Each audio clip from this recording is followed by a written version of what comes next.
Hello everybody, and my name is Renita, creator of the Be Your Own Kind platform, and this is my first vlog video. Yay! It's called Lifestylin because I'm a lifestyle blogger, so that's what I came up with. So in this video, I'm just talking about myself, like just little things about me so you can get to know me and we can have conversation. It's just a free for all. I started this platform because I feel like there are a lot of people that is searching and looking to be someone else other than them.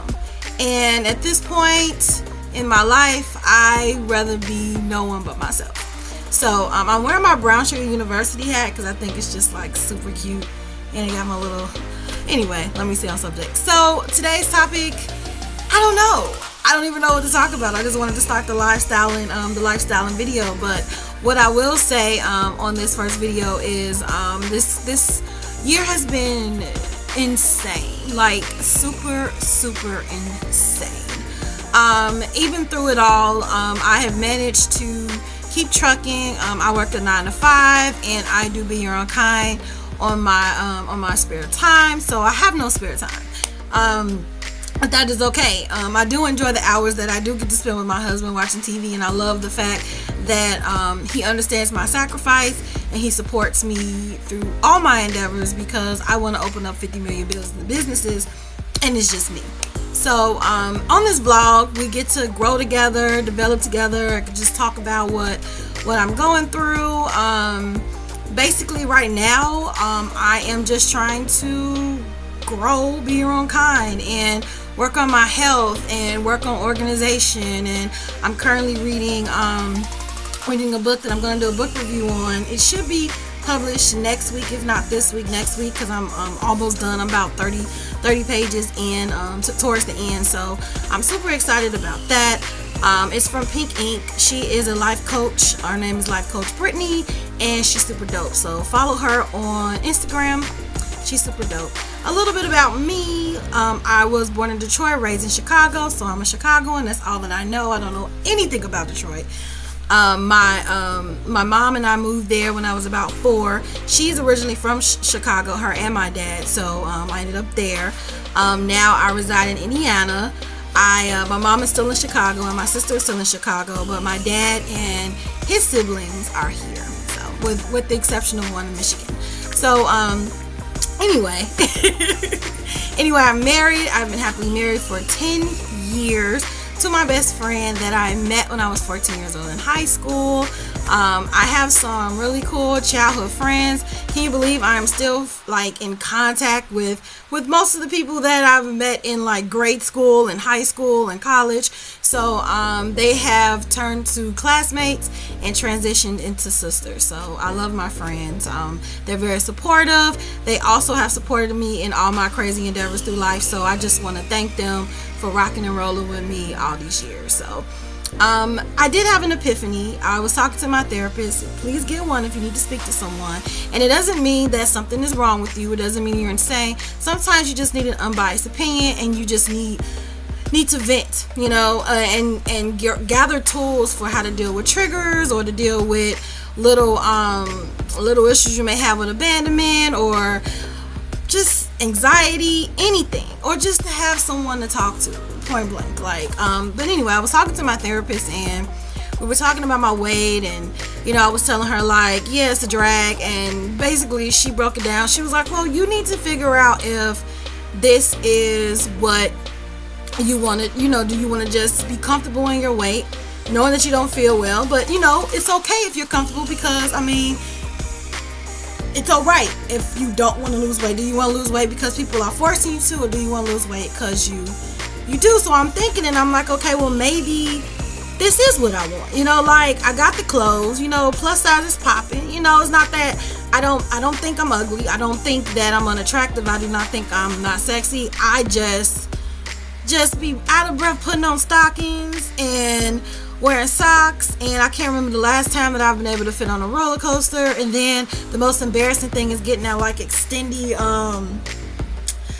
belt, that extended airplane belt, seat belt or whatever, when you're on an airplane.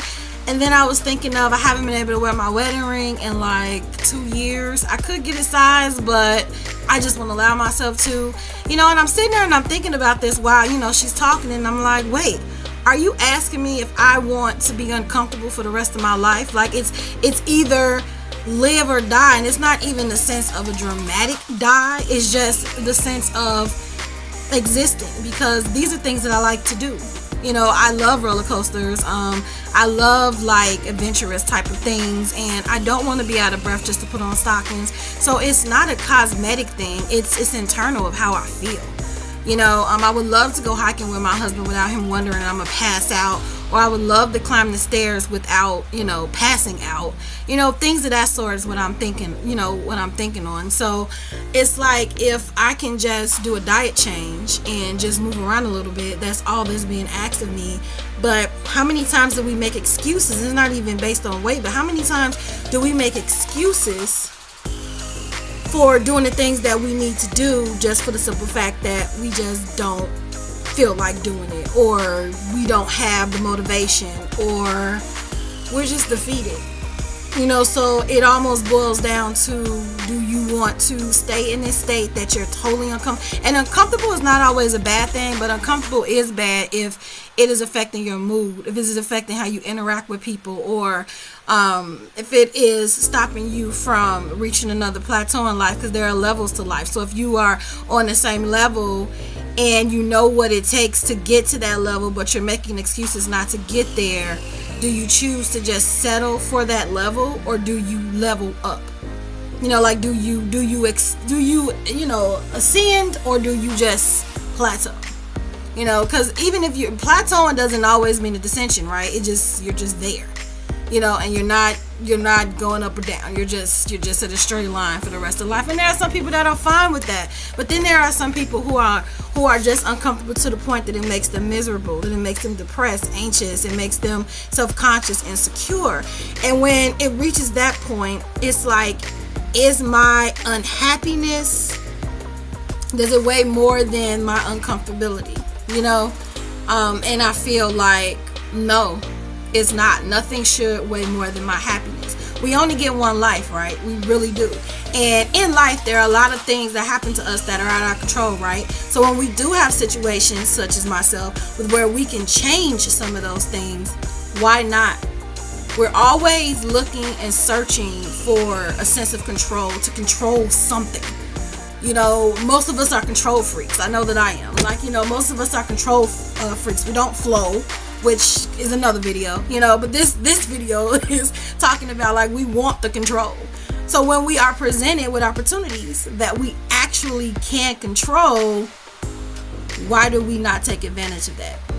It's like, there are things about me that I can actually control, that I can actually change, that I can actually, work on or make plans for.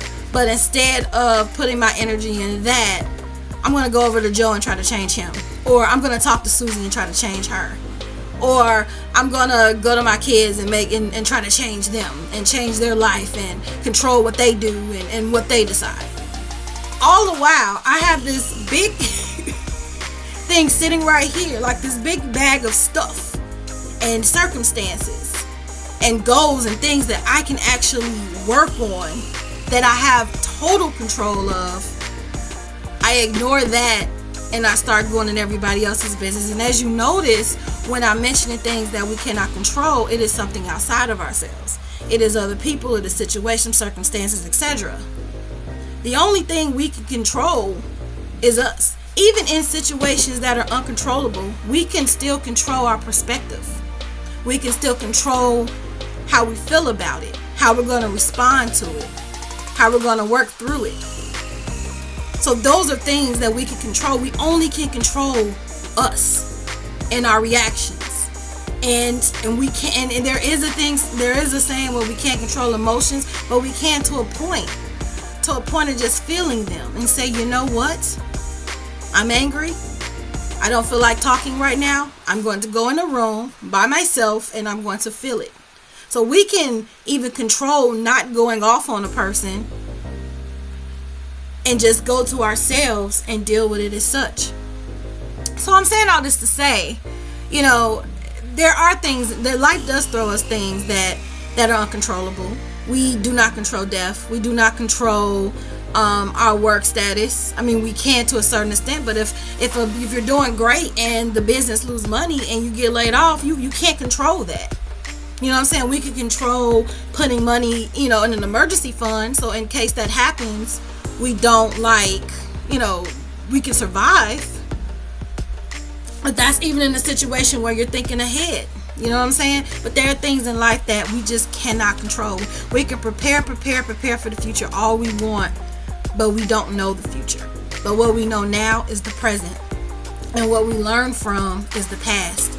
So from the past, no matter how many years you've lived, you have learned from some of the things in your past what and what not to do, how and how not to react, things that trigger you, certain things you want to change about yourself, and not change about yourself due to self-loathing just because you want to live a better quality of life. So don't get me wrong when I'm talking about weight, that I feel unattractive and I feel so horrible. No, I do feel horrible physically. I feel physically horrible where I can't move like I want to move, or it decreases my confidence because I don't feel well.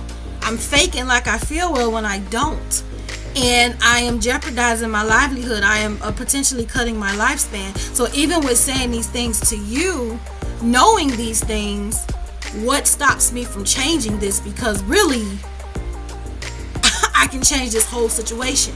I can flip perspective. I can flip my activities. I can flip my portion sizes. I can control what I put in and out of my mouth. So even with that being said, I still struggle with it. So that is my question to you. When you are faced with things that you can't control, what stops you from implementing that change? What stops you from working towards that change? And for me, I can say it's just lack of motivation. Let's be transparent. I've tried this so many times, but it's like, okay, if that didn't work, do it again. But I notice a pattern with all of my trying is I'm just not consistent. And with anything, with any type of change, you need consistency. If you're following me right on Be Your Own Kind, if you don't hear from me, which has been in the past, if you ain't hear from me a month from now, 3 months from now, 2 months from now, you will discontinue following me because I'm not consistent. It's not that I'm just a horrible platform. It's just I'm an inconsistent one. I'm not, if I'm not believing in my brand, if I'm not putting the work in my brand, how can I expect other people to believe in me and take time out of their day to support me? Even with you watching this, I appreciate you, taking your time out of your day, because you could be watching anything, you could be doing anything but spending your time on me. So I appreciate that. So that's what's on my mind. That is my lifestyling. It's 2020, so it's not much activity going on, but I will be sure. I mean, I'm not the greatest with the videos and the pictures with the phone, so I'm trying to get into that where I can actually show some things that's going on. I am waiting on my shaper. The last time that I got the shaper, I couldn't fit it at all, so I'm waiting on that. So you might see a picture of me getting a shaper and it actually fitting, so crossing fingers on that. So as I'm on my journey, I would love you to share your journey, and I hope that we can share and exchange thoughts and ideas on our journey together. I'm all about transparency. I'm all about if it worked or it failed. That's just how I am, because how can we grow together if we're trying to put up airs? So until next time, don't forget to be your kind. Also, a segment on my blog, BeYourOwnKind.com, is called DOACB, Diary of a Curvaceous Broad, and that is going to highlight my journey through weight loss yet again. So if you want to follow that, you can. It is to be published every Tuesday. Lifestylin will be published every Monday because I just want to get it started. So I'll see you all next Monday, and until then, put your thoughts into the comments. I want to hear what's your journey. I want to hear what you're working on. And until then, don't forget to be your own kind and to take care of yourself. Bye.